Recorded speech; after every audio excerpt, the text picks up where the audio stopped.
combate à violência, à prostituição. Combina com o seu biotipo ou sua personalidade. Tudo feito através de uma avaliação computadorizada. Rostos diferentes, caminhar desigual, personalidades diversas. As pessoas não são iguais, mas estão divididas em grupos porque têm características semelhantes. Kretschmer, cientista europeu, dividiu os seres humanos em 8 biotipos, 4 femininos e 4 masculinos, a partir de um estudo que estabelece vínculos estreitos entre a personalidade e o biotipo.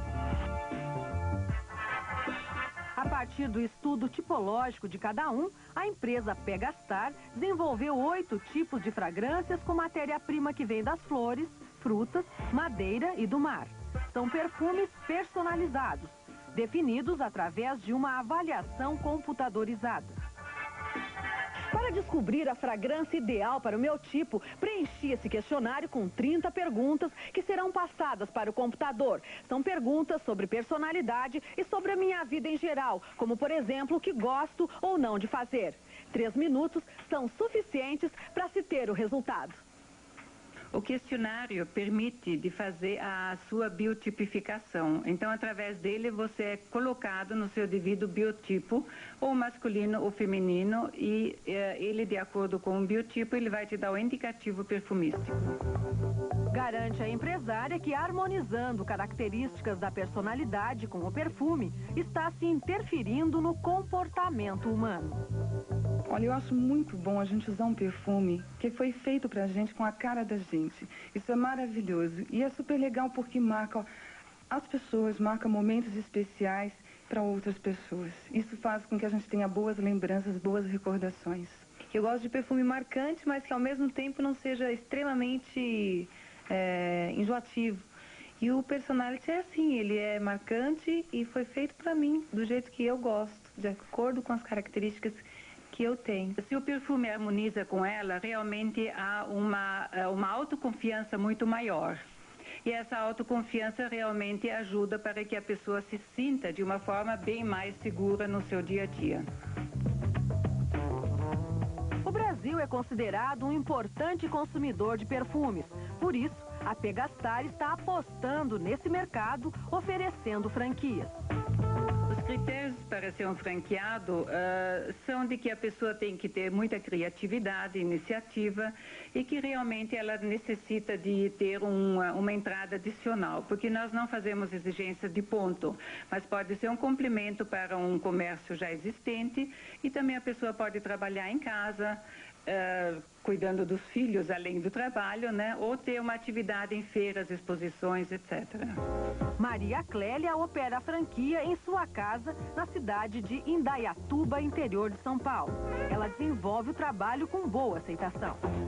Em função da análise que é feita do questionário, né, o pessoal se encontra, se vê na análise, tá? Então, de repente, a gente se surpreende, né, com reações assim, puxa, eu não sabia que eu era assim, ou então eu sou assim mesmo, tal. Então, isso colabora com a venda. Uma avaliação computadorizada com a fragrância indicada custa R$ 23,50. Na recompra, o perfume está custando R$ 13,50. A Pegastar trouxe a franquia da Suíça para o Brasil. Na aquisição, o franqueado recebe fitas de áudio e vídeo, manuais e o software. Nós oferecemos, na verdade, desde o início, que é o treinamento, a apresentação, o trabalho de marketing. Nós temos diversas opções de como comercializar e todos os produtos, é tudo padronizado. O preço da franquia é de R$ 980. O preço de manutenção e assistência, R$ 50 por mês. E o material inicial, que inclui 50 frascos de perfume, R$ 635. O retorno é com a venda de 100 perfumes. Eu acredito que quem não tem a coragem de fazer um investimento abaixo de R$ 1.000 e acreditar que vende os 100 perfumes, realmente então é uma pessoa que nem deve começar a operar. Os inventores modernos não têm a pretensão de ficar tão famosos como Graham Bell ou Santos Dumont. Mas aqueles que sabem aliar o gênio inventivo ao talento empreendedor estão ganhando um bom dinheiro com soluções criativas para o dia a dia das pessoas. Na edição de setembro da revista Pequenas Empresas, Grandes Negócios, você vai conhecer alguns exemplos de inventores que entraram no mundo dos negócios e se deram bem. Não perca esta edição, apaixonado por esta arte milenar e resolveu manter viva a tradição de sua família. Hoje ele é dono de seu próprio negócio, fazendo e restaurando vitrais com a mesma técnica utilizada por seu bisavô. O vitral para o arquiteto é a combinação de vidros coloridos montados em armadura metálica. Já um poeta diria que o vitral é poesia refletida em luzes e cores. Na verdade, é um mundo mágico que envolve o artista plástico. Meu interesse pelo vitral começou que eu trabalhava muito com meu pai quando eu era moleque, né? E depois eu comecei a trabalhar com ele, comecei a sentir que era uma coisa que eu gostava muito.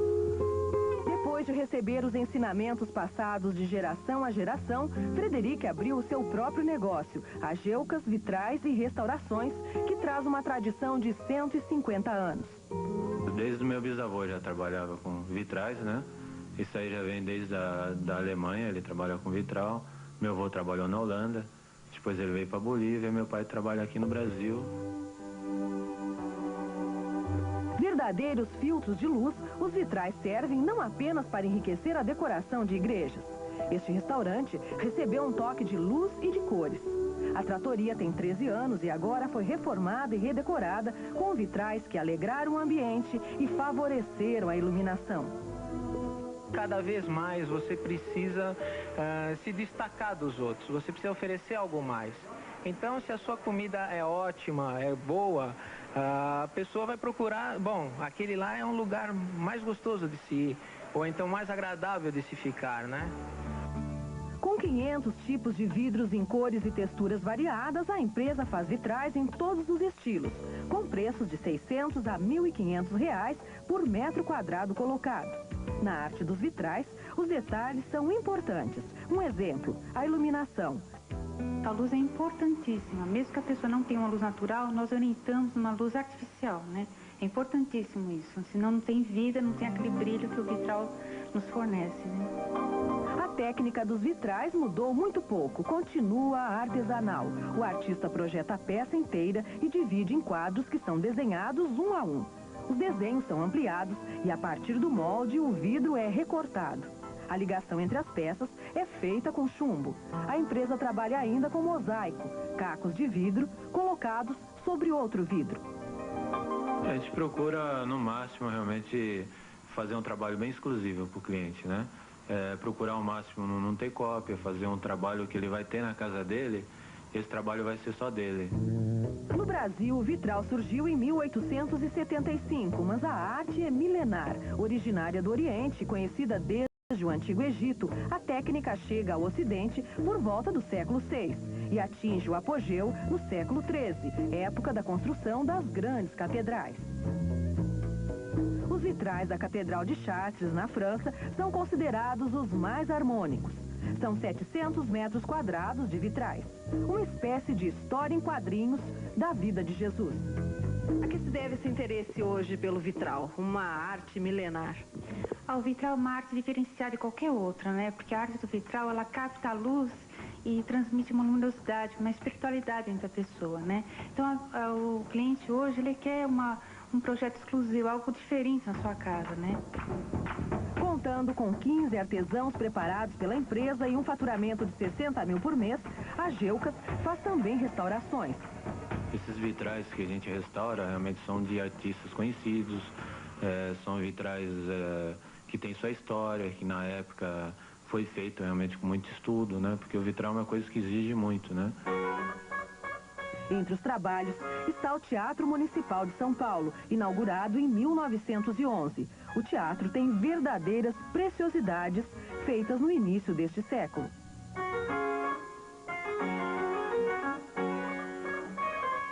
E para terminar o programa de hoje, a frase do filósofo chinês Lao Tse. O melhor soldado não ataca. O lutador superior vence sem violência. O maior dos conquistadores vence sem esforço. O gerente mais bem-sucedido dirige sem impor. Isso é chamado não agressividade inteligente. Isso é chamado superioridade dos homens. Pense nisso. Uma ótima semana e até o próximo Pequenas Empresas, Grandes Negócios. Rede Globo São Paulo. Assista agora Globo Rural.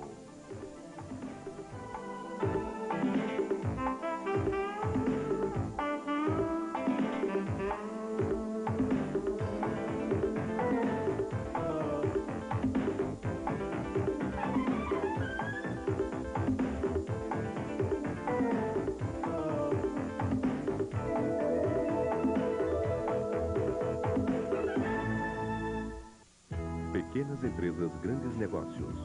Oferecimento Petrobras. Pelo futuro do Brasil.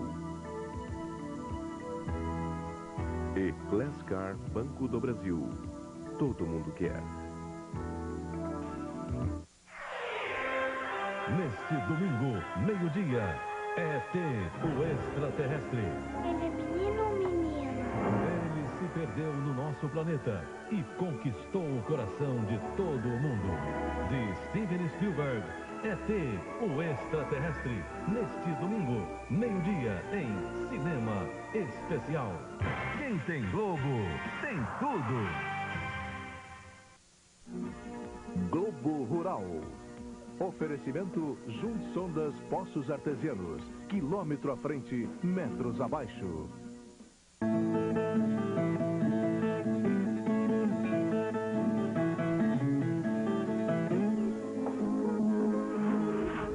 Uma viagem pelo estado da Bahia para mostrar o cultivo dessa planta aqui. A mamona, uma cultura antiga no Brasil e muito importante para os pequenos produtores do sertão. Agora, no fim do inverno, muito apicultor descobre que houve mortandade de crias nas colmeias. Na maioria dos casos, o problema poderia ter sido facilmente evitado com isso aqui: o redutor de alvado e o alimentador artificial. Uma pesquisa da Universidade Federal de Mato Grosso do Sul mostra como aproveitar raízes como cará e mandioquinha na alimentação de aves de corte. A alta no farelo de soja começa a preocupar os produtores de suínos em São Paulo. Como controlar a mosca do chifre, que causa grande prejuízo para o criador? Carne seca com banana, uma receita de Mato Grosso.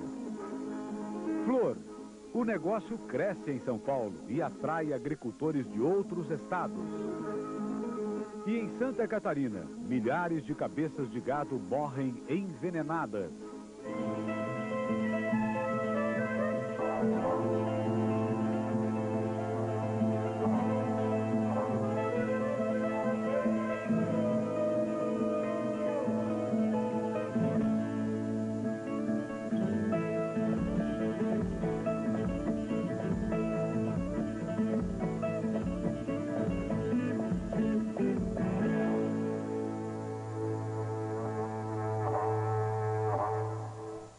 Bom dia. As plantações de mamona da Bahia estão passando por um momento muito bom. Depois de anos de crise, com abandono de lavouras, com abandono da própria terra, a mamona volta a ser cultivada, agora com mais segurança. A Secretaria de Agricultura da Bahia, o Banco do Nordeste e uma indústria resolveram se juntar aos pequenos agricultores num programa de recuperação da cultura. A mamona sempre foi plantada por famílias pobres.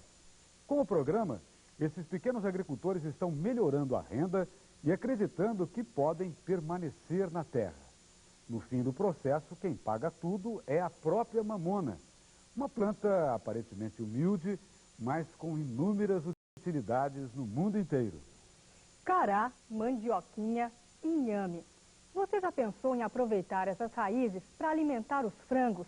Pois além da economia, existe uma outra vantagem que só aparece na mesa. O sabor da carne melhora muito.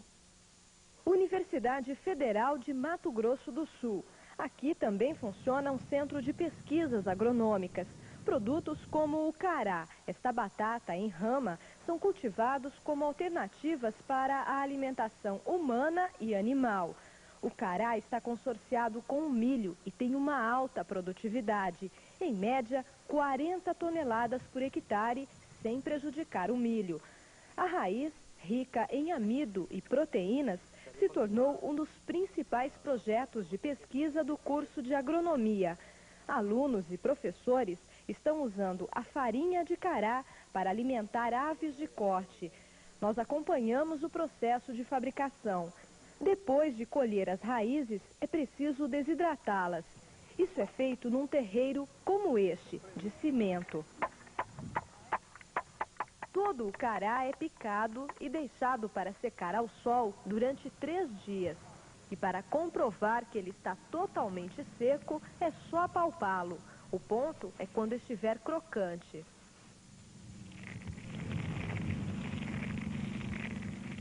Aí o cará já pode ser triturado para virar farinha. Na ração, o cará vai substituir parte do milho.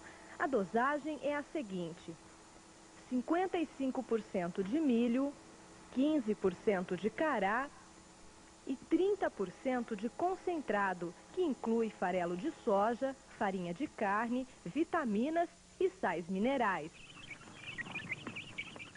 A ração é dada para as aves a partir dos 7 dias de idade. Além do cará, outras raízes podem ser usadas na alimentação das aves. Nesse experimento, há lotes de frangos que estão recebendo ração à base de mandioquinha, de inhame e esse aqui da mistura dos 3 tipos de raízes. Todos os frangos foram abatidos aos 42 dias de idade. A maior preocupação da pesquisa foi determinar a taxa de conversão alimentar de cada lote. Quer dizer, a quantidade de ração que o frango come para produzir 1 quilo de carne. Uma taxa de conversão mais baixa significa mais economia de ração para o criador. Veja os resultados. No caso do milho, a taxa de conversão é de 2,16. Milho mais cará, 2,32. O que mais rendeu foi o milho com a mistura dos 3 tipos de raízes. 2 quilos de ração para fazer 1 quilo de carne. Quem coordenou a pesquisa foi o professor equatoriano Nestor Herédia. Praticamente nós observamos que o ganho de peso foi parecido, mas a ração onde nós misturamos mandioquinha, salsa, cará e inhame, ele teve uma melhor conversão, inclusive tendo um ganho de 30 gramas a mais em relação à ração normal. Como todas as raízes podem ser produzidas pelo próprio criador, a conclusão é de que haveria uma economia de 6,7% a 9%. Mas é na cozinha que nós vamos saber o que este frango tem de diferente. Maria do Carmo é mulher do professor Nestor e está preparando o almoço de hoje. Frango assado. As 2 aves são do experimento. Uma recebeu alimentação à base de cará e a outra de milho. Ô Maria do Carmo, só de olhar aqui a gente já percebe que há uma diferença entre esses 2 frangos. Esse aqui tem a cor da pele mais clara. Por que isso? É verdade. Esse frango que tem a pele assim mais rosada foi alimentado com ração à base de cará. E esse outro com a pele mais escura foi alimentado com a ração concentrada normal à base de milho. Agora, o mais importante que chama a atenção é que o frango alimentado à base de cará apresenta mínima gordura. Então a gente pode ver que o peito está bem limpinho. E o frango alimentado com a ração concentrada apresenta maior concentração de gordura. Então, uma característica que hoje a gente está buscando nos alimentos, que é menor quantidade de gordura. Significa que isso aqui é um frango diet? É, um frango diet. Na moela, inclusive, existe diferença, porque a moela do frango alimentado com ração normal apresenta quantidade de gordura bem maior, comparada com essa do frango alimentado com ração à base de cará, que tem menor quantidade de gordura e uma coloração rosa mais clara. 1 hora depois, a família já está reunida para provar o frango diet e descobrir que sabor especial ele tem. À mesa, o acompanhamento é arroz, salada e cará frito, mais uma forma de se aproveitar este tipo de batata. E até mesmo depois de assado, é possível perceber a diferença entre os 2 frangos. O de milho apresenta ser menor. É que por ter mais gordura, acabou perdendo peso para o de cará. Ele ficou mais seco. E o gosto do frango de cará é bem semelhante ao do frango caipira. Além disso, a carne é mais consistente. Realmente ele é bem mais saboroso. Agora aqui ao meu lado está a professora Nauzira Namiushi, que é uma especialista em alimentos e fez um teste de sabor com esse frango aqui. E qual foi o resultado desse teste? O teste foi realizado com 50 pessoas e o resultado foi que 70% da preferência foi para o frango alimentado com a ração à base de cará e 30% com a ração à base de mandioquinha. E o frango alimentado com milho não teve preferência? Praticamente zero. Se você ficou interessado e quiser mais informações, pode escrever para a Universidade Federal de Mato Grosso do Sul. Anote o endereço: UFMS, Caixa Postal 533, Dourados, Mato Grosso do Sul, CEP 79.804-970. UFMS, Caixa Postal 533, Dourados, Mato Grosso do Sul, CEP 79.804-970. Daqui a pouquinho você vai ver aqui no Globo Rural. Cresce o mercado das flores, sobe o preço do farelo de soja e a morte do gado em Santa Catarina. Depois dos comerciais.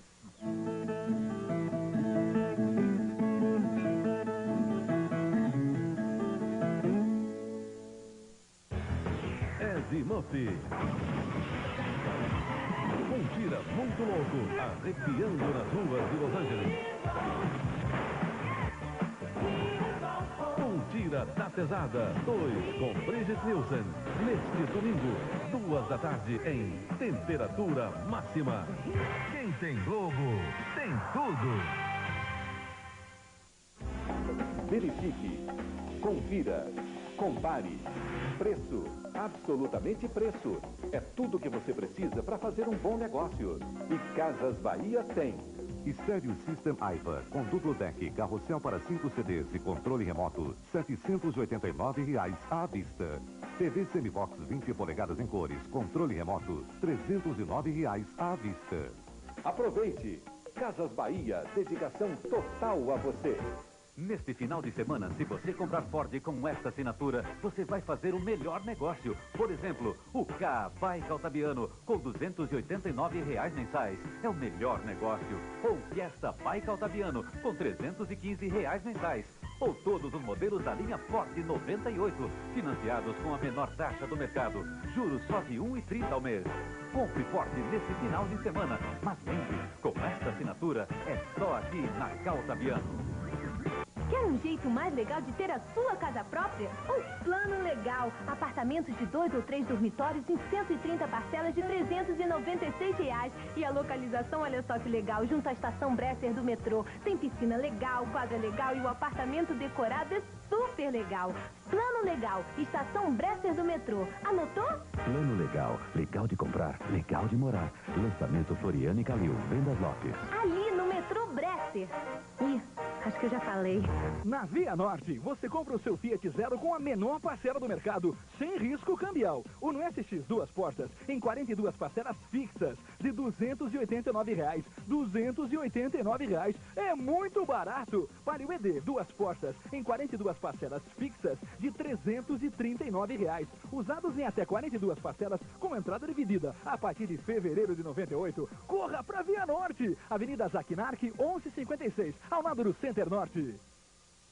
Anjo Mal. A festa do noivado de Rodrigo promete grandes surpresas. Seu filho ficou louco, trouxe uma empregada na festa. E Vivian enfrenta o preconceito da família de Bruno. Eu digo, mata o menino, fazer a gente passar uma vergonha dessa em público. Amanhã, 6 da tarde, Anjo Mal. Quem tem Globo, tem tudo.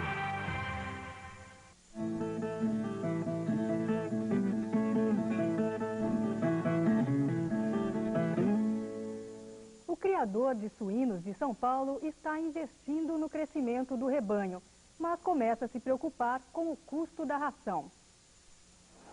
No município de Fartura, sudoeste de São Paulo, os criadores de suínos reativaram 5 granjas que haviam sido fechadas na crise do ano passado. O seu Augusto Ravanelli tinha 150 cabeças e dobrou o rebanho. Assim como os outros criadores de São Paulo, ele está de olho no aumento da exportação de carne suína. Os frigoríficos fechando contratos com exportação, isso enxugaria o mercado interno. E seria uma chance de a gente vender melhor o nosso produto aqui dentro. O produtor Romenzito Dognani também dobrou o rebanho. Ele tem agora 4.000 porcos, mas começa a ficar preocupado com a alta no preço da ração. O que vem pressionando o custo é o farelo de soja. Há 2 meses, a cooperativa de fartura pagou R$ 13,25 pela saca do farelo de 50 quilos. Agora o preço subiu para R$ 17,60, quer dizer, 32% de aumento. É 5 vezes o que deu a inflação de um ano para cá. O preço do farelo disparou porque o Brasil exportou muita soja em grão este ano. Com a falta do produto aqui, as indústrias que processam o farelo de soja aumentaram o preço e o criador sentiu isso no bolso. Esse custo só tem aumentado para o produtor e esse custo o produtor não está conseguindo jogar em cima da venda do suíno para os frigoríficos. Porque o preço está estabilizado. Hoje estamos num país sem inflação, então o consumidor lá na ponta não vai pagar mais esse custo. Anote aí os preços do porco tipo carne na semana. Em Fartura, São Paulo, o quilo vivo na granja recebeu R$ 1,12. Em Toledo, Paraná, 90 centavos. A seca começa a preocupar em Minas e São Paulo. No sul do país, o crescimento de uma lavoura pouco conhecida. No Rio Grande do Sul e Paraná, uma nova opção do agricultor para o inverno, a canola. Uma planta que serve para a produção de óleo com grande procura no mercado. Os cooperados da Cotrijuí plantaram 1.000 hectares de canola este ano. No Paraná, onde a colheita da canola já começou, o produtor está recebendo R$ 12 pela saca. Em Minas Gerais, a alta temperatura e a estiagem castigam os cafezais. Se a próxima florada não vingar, a safra de 98 será prejudicada. No oeste de São Paulo, os campos também sentem os efeitos do calor e da seca. O criador aumentou em 20% a oferta de gado para o abate. O mercado do boi gordo trabalhou na semana com muita oferta e preço em baixa. Em Fernandópolis, São Paulo, a arroba saiu por R$ 25,50, queda na semana de 2%. Paranavaí, Paraná, 25%. E Bagé, Rio Grande do Sul, R$ 24,80. Em tempo de seca, o criador de gado precisa tomar cuidado com as plantas tóxicas. Em Santa Catarina, uma árvore está causando problemas. O timbó é uma árvore que chega a 10 metros de altura. Quando está cheia de folhas, garante sombra nos dias quentes de verão. Mas é também um problema para o criador de gado no oeste de Santa Catarina. É uma peste que apareceu aí por um tempo aí, né? O veneno do timbó é capaz de matar um touro de 1 tonelada. Veterinários e botânicos ainda estão aprendendo sobre o timbó. Eles acreditam que a árvore só dê sementes de 10 em 10 anos. E foi isso que aconteceu agora. Basta as sementes de algumas árvores adultas para que o campo fique cheio de pequenos pés de timbó. A região também sofreu com uma seca que matou as pastagens e deixou o gado sem comida. Adivinha só o que o gado então teve que comer? As folhas do timbó. Logo depois começou a mortandade. Entre os meses de junho e julho, morreram perto de 4.000 cabeças. O timbó mata o boi em um mês. Ele tem toxinas que afetam o coração, levando à morte súbita ou a problemas cardíacos. Pior ainda para os criadores é um outro efeito do timbó. O veneno provoca aborto. Mais de 20.000 vacas perderam os bezerros. Eu tinha 50 vacas prenhas. Aí teve 48 abortos. Só tem dois terneiros. Nasceram 2 terneirinhos. 2 terneiros. E o prejuízo? Enorme, né? O prejuízo dos criadores passa dos 10 milhões de reais. Eles querem autorização do IBAMA para cortar o timbó. Polêmica à vista. A árvore é nativa e protegida por lei. Essa planta só cresce em Santa Catarina e no Rio Grande do Sul. É uma das principais causas de morte de gado hoje nos 2 estados. Flor já é um grande negócio no Brasil e ainda pode crescer muito. Uma exposição em São Paulo mostra esse potencial. O negócio das flores vem tendo um forte crescimento no Brasil depois do Plano Real. A exposição, que se realiza no momento em Olambra, a 140 quilômetros da capital paulista, mostra bem essa expansão. Os organizadores calculam que o comércio de flores hoje no Brasil já movimenta R$1 bilhão por ano. O faturamento dos produtores no seu conjunto é de 250 milhões de reais, mais do que a uva ou o cacau. Nos últimos 2 anos, a venda de flores em todo o país cresceu 50%. A exposição acontece uma vez por ano, mas o mercado de flores rende bons negócios o ano inteiro. 5 vezes por semana, atacadistas de vários estados brasileiros esvaziam um galpão de 22 mil metros quadrados lotado de flores. Eles vêm para um leilão eletrônico e compram 70% de tudo que a Olambra produz. Nos últimos dias, o leilão e a exposição de flores também têm sido visitados por agricultores de outras regiões do país. Essa comitiva, por exemplo, veio do Rio Grande do Sul. São pequenos produtores que procuram nas flores uma nova alternativa de renda para a propriedade.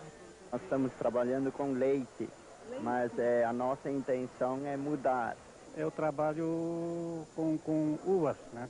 Então o problema da uvas é uma safra para o ano. E tem muito intervalo que não tem renda, né? O senhor acredita que já tenha mercado? Eu acredito que tem mercado, tem. Porque todo o mercado do Rio Grande do Sul é abastecido por São Paulo.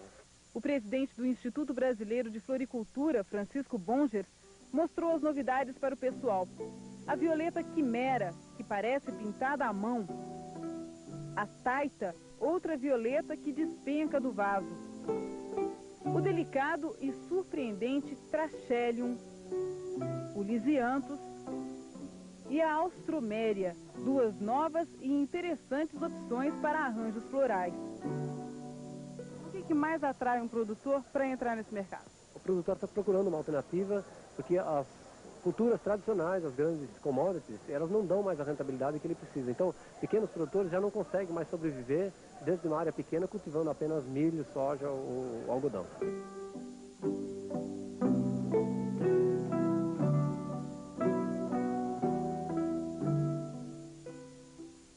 São Paulo responde hoje toda a sua histórica trajetória frente ao jornalismo brasileiro.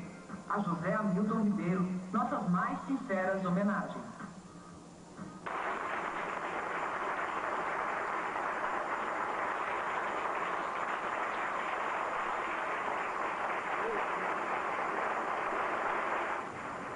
Quero dedicar esse prêmio aos meus colegas jornalistas e aos índios da Amazônia que me deram mais uma lição de que é possível viver da terra, viver da natureza, usar a natureza em benefício do ser humano, porém sem devastar.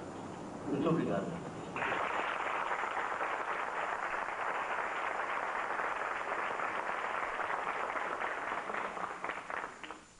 E agora... Donini nos leva a um enxame informação. Este aí é um favo de crias, olha. E as crias só conseguem um desenvolvimento sadio na temperatura média de 36 graus. Essas operárias que ficam em volta são as responsáveis pela temperatura. Se o ambiente esfria, produzem calor. Se esquenta demais, batem as asas para refrigerar. Mas para isso, precisam comer bastante.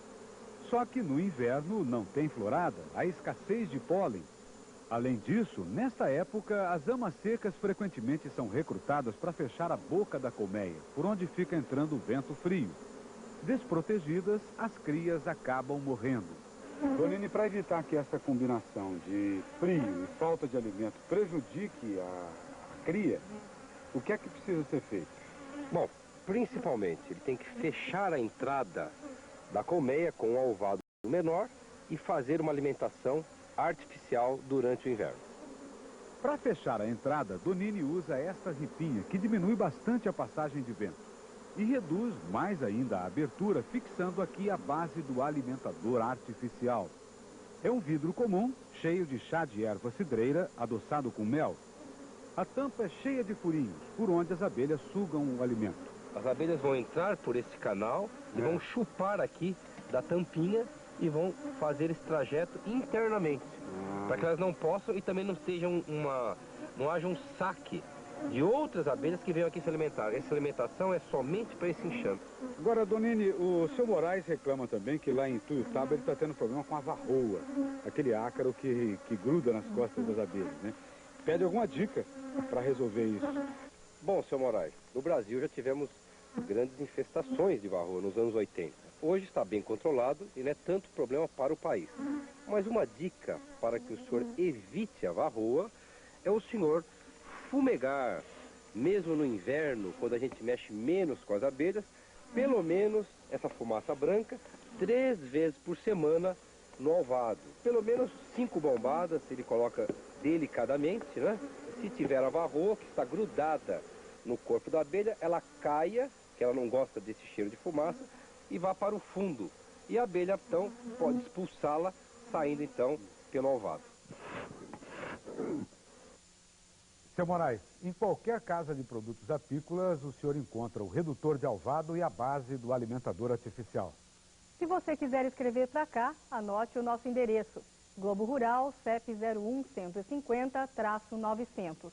Agora as festas e exposições da semana. Exposições em Cristalina, Goiás, e Paim Filho, Rio Grande do Sul. Na Bahia, Festival da Cachaça em Abaíra e exposição em Entre Rios. Prova de argolinha em Linhares, Espírito Santo. Feira do Leite em Sanharó, Pernambuco. Em Minas, cavalgada do Manga Larga Marchador em Buritis e exposições em Aimorés e em Ituiutaba. Exposição de pequenos e médios animais em São Paulo. Vaquejada em Francisco Dantas, Rio Grande do Norte. No Paraná, Festa do Mate em São Mateus do Sul, Semana Farroupilha em Ponta Grossa e exposição de gado charolês em Clevelândia. Agora você vai aprender uma receita típica de Mato Grosso. É a carne seca com banana. No Pantanal de Mato Grosso, quase todos os pequenos produtores têm um bananal caseiro. Entre as variedades plantadas, a banana da terra é a preferida. Quando a gente fala em banana da terra em Mato Grosso, logo a gente lembra da banana frita, uma tradição na culinária regional. Mas para mostrar as possibilidades de aproveitamento da fruta, um grupo de extensionistas da empresa de pesquisa agropecuária do estado preparou esta mesa, com 21 produtos feitos à base de banana. A banana da terra é um produto muito abundante aqui na região e as pessoas desconhecem o seu potencial de agroindustrialização, como também as possibilidades de melhorar as condições nutricionais das famílias através da diversificação da alimentação. Tem farinha, pão, banana chips, balas, tortas doces e salgadas. E tem também a carne seca com banana na telha, um prato típico da região. Anote a receita. 3 bananas da terra verdes picadas. Meio quilo de carne seca cortada em cubos. 2 tomates, uma cebola, uma colher das de sopa de sal, meia xícara de óleo, 1 litro de água, salsa e cebolinha a gosto. Deixe a carne na água por 3 horas para tirar um pouco do sal. Depois, troque a água e deixe ferver por 15 minutos. Refogue a cebola e o tomate e frite a carne junto. Acrescente a banana e o sal. Jogue água fervente até cobrir e deixe cozinhar. Enquanto isso, aqueça a telha no forno. Quando a carne estiver cozida, tempere com salsa e cebolinha. Agora é só despejar na telha e levar de volta ao forno por 15 minutos. E pronto! Se você ficou com água na boca, mãos à obra que ainda dá tempo de fazer para o almoço de hoje. A receita da carne seca com banana está neste folheto da Empaer. Ele também ensina a fazer outros pratos, sempre com a banana da terra. É de graça, mas precisa mandar um envelope selado junto com o pedido. Anote o endereço. Empaer, Caixa Postal 253, Cáceres, Mato Grosso. CEP 78.200-000. Empaer, Caixa Postal